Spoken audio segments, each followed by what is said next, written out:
my friend, we're going to be playing Amazing Grace. If you're following along, this is an ukulele book, but I find it very, very beneficial to learn how to play the melody and learn the chords on a piano, as well as learning it on my instrument of choice. So whenever I learn a song, I try to learn it as a basis on the piano, because it seems easier to lay it out in a vertical, and sight reading it right here is just the core of music. So Amazing Grace for this book is going to be in the key of G major, and then it's going to be in 3/4, meaning there are 3 beats per measure, and the quarter note is going to get the beat. In this key, the only sharp we have is an F sharp. It's in our B minor, not in C. It's definitely in our D major as the major third. Our E minor does not have an F, but then again, our F sharp diminished most definitely have an F sharp, A, and a C for our flat 3, flat 5, and then it resolves back to our G.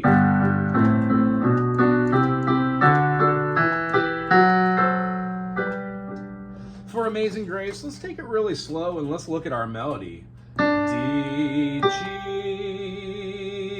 B, A, G, E, D, D, G, B, B, A, and then we're going to play a D. Notice how these 2 notes have dots on our staff. One of them has a dot below and one has a dot to the side. Notes that have a dot to a side have a longer duration. This is a half note, so a dotted half note has a duration of 3 beats. We take the duration of the note, half note, 2 beats, and we add half of the sum. 2 plus 1, 3. That's what we get.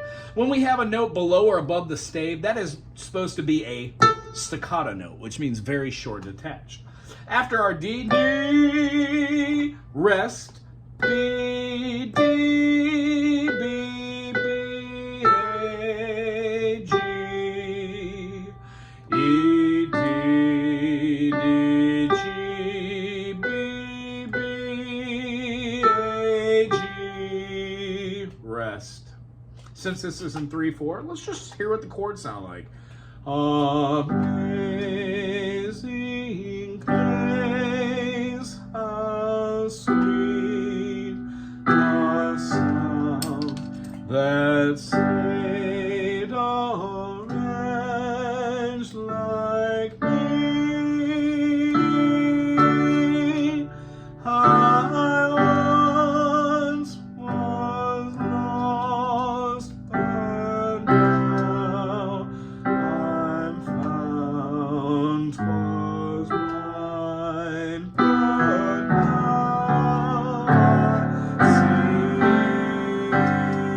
see. The notes we chose for the melody, you can embellish a little bit and have fun with it. However, let's put a little soul and gospel into this.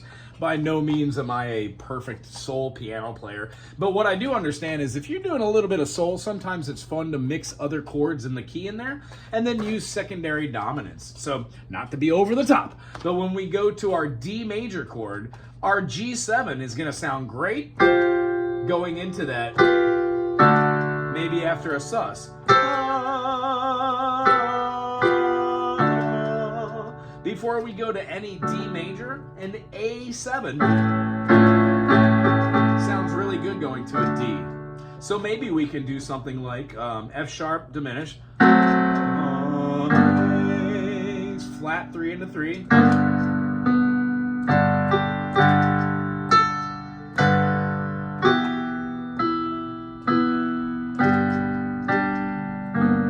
here comes a D, so maybe like an A dominant.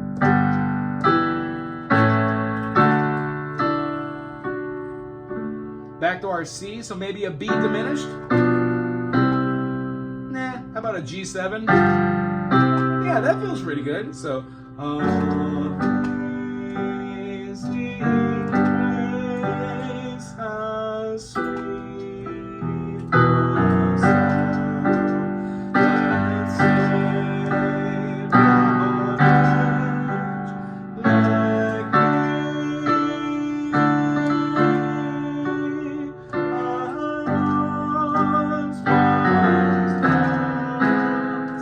like going to E dominant as well. We can move that down from G to G7 into our C. Our C dominant, we can even throw a C minor into our G major again, into an E, and then A7, D, and then back to our G. The idea is if you throw any secondary dominant right before a chord you're trying to go to, it always sounds really good. If you're trying this, it's your first time, put a thumbs up in the comment section. We'll see you soon. Aloha.